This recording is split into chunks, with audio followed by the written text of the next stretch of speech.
Selamat pagi anak-anak. Oke. Gimana kabarnya hari ini? Oh, baik semua. Oh ya, sebelumnya siapa hari ini yang tidak masuk?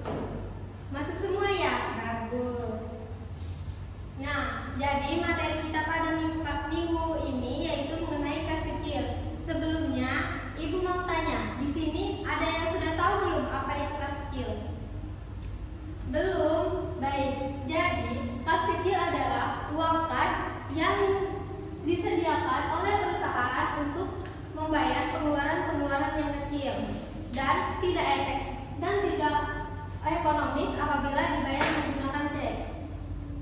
Nah, kemudian dibentuknya suatu kas kecil di suatu perusahaan itu memiliki fungsi dan tujuan tertentu. Salah satunya fungsinya untuk menunjang aktivitas operasi suatu perusahaan. Karena tidak efektif apabila pengeluaran kecil tadi dibayar menggunakan cek. Nah, kemudian di sini ada tujuan kas kecil. Tujuan kas kecil itu salah satunya untuk menangani masalah kelengkapan kantor, untuk menghindari cara pembayaran yang tidak ekonomis, untuk meringan beban staf karyawan dalam memberikan pelayanan secara maksimal kepada pelanggan, juga kepada relasi bisnis pimpinan. Dan yang terakhir, tujuan kas kecil itu untuk mempercepat aktivitas atasan yang menggunakan dana secara mendadak dan tidak berencana sebelumnya. Nah, sampai di sini ada yang masih bingung apa itu kas kecil? Oke, baik, kita sudah mengerti. Sekarang kita akan masuk ke metode pencatatan dana kas kecil. Nah, metode pencatatan dana kas kecil ini ada dua metode. Yang pertama itu metode dana tetap dan yang kedua metode dana tidak tetap. Nah, di sini metode dana tetap adalah suatu metode pembukuan kas kecil yang dimana rekening kas kecilnya jumlahnya akan selalu tetap. Kemudian setiap pengeluaran yang terjadi ataupun suatu transaksi yang terjadi suatu perusahaan tersebut, maka jumlahnya akan selalu sama dan pada saat penjurnalan itu untuk metode dana tetap ini tidak dicatat sama sekali ya. Setiap ada pengeluaran pembelian suatu keperluan perlengkapan oleh suatu perusahaan tersebut, dia akan mengumpulkan atau menyimpan nota kwitansi atas pembelian tersebut.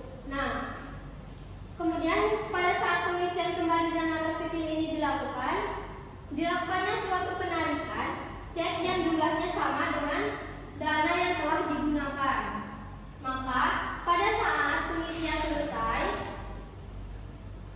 dana kas kecil tersebut saldonya akan selalu sama dengan pada saat pembentukan awal dana kas kecil. Ibaratnya pada saat pembentukan awal itu sebesar 5 juta, maka nanti pada saat selesai pengisian kembalinya akan sama dan akan tetap menjadi 5 juta rupiah. Nah, sekarang metode dana tidak tetap.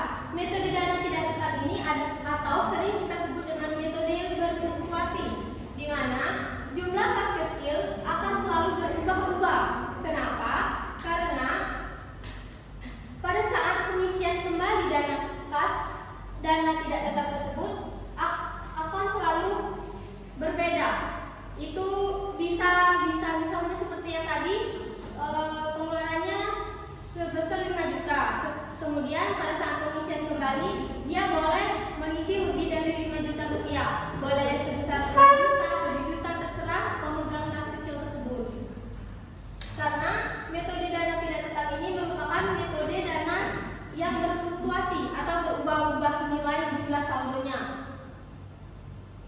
Nah, untuk metode dana tidak tetap ini, setiap terjadinya pengeluaran atau transaksi, maka pemegang kas kecil tersebut harus selalu mencatatnya.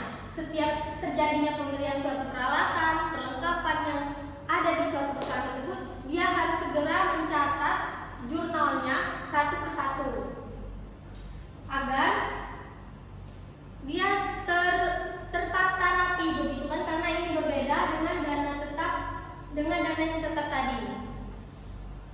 Sampai di sini ada yang ingin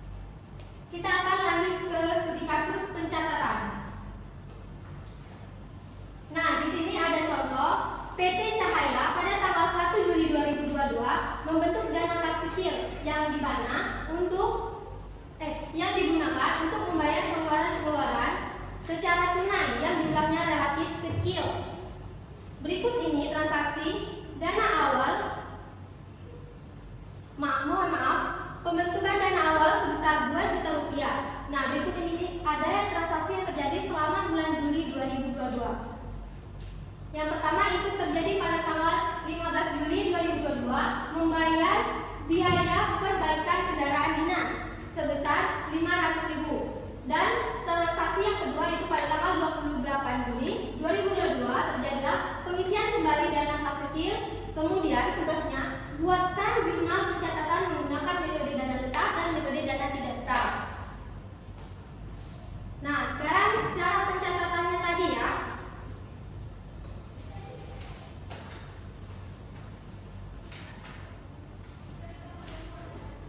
Di sini tadi pada PT Cahaya itu pembentukan awalnya pada tanggal 1 Juli sebesar 2 juta rupiah. Untuk tanggalnya kita isi tanggal 1 Juli.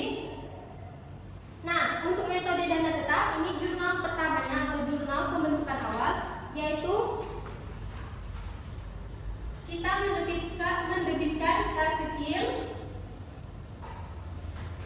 dan mengkreditkan kas besar atau kas perusahaannya. Sebesar berapa? Sebesar 2 juta rupiah.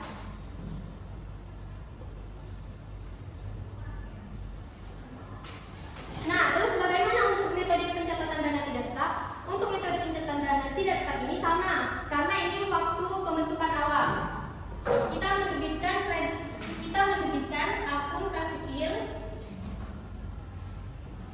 dan mengkreditkan kas besar sebesar 2 juta rupiah.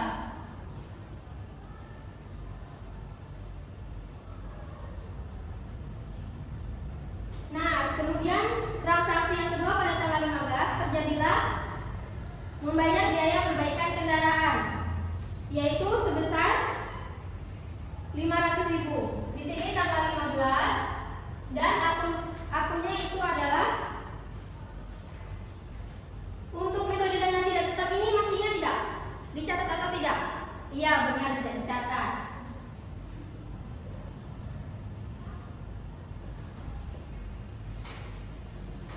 Kalau untuk yang metode dana tidak tetap ini, akun yang dibuat jurnalnya yaitu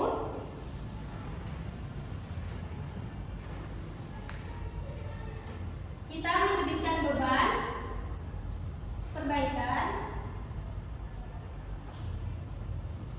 kendaraan sebesar 500.000.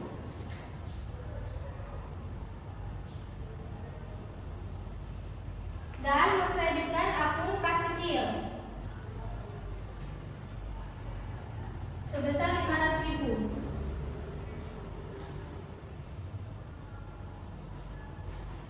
Nah, kemudian transaksi yang terakhir pada tanggal 28 Juli yaitu pengisian kembali. Pengisian kembali ini kita buat jurnalnya.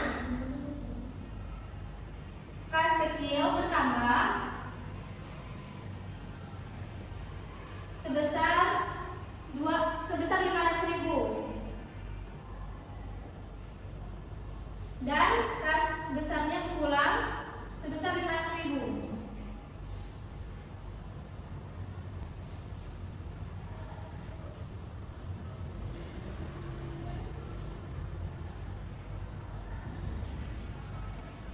Nah, sampai di sini paham? Oke, baik. Jika sudah paham, kita akan menutup pembelajaran kita pada hari ini dengan mengucapkan terima kasih dan wassalamualaikum warahmatullahi wabarakatuh. Waalaikumsalam. Apa pelajaran itu?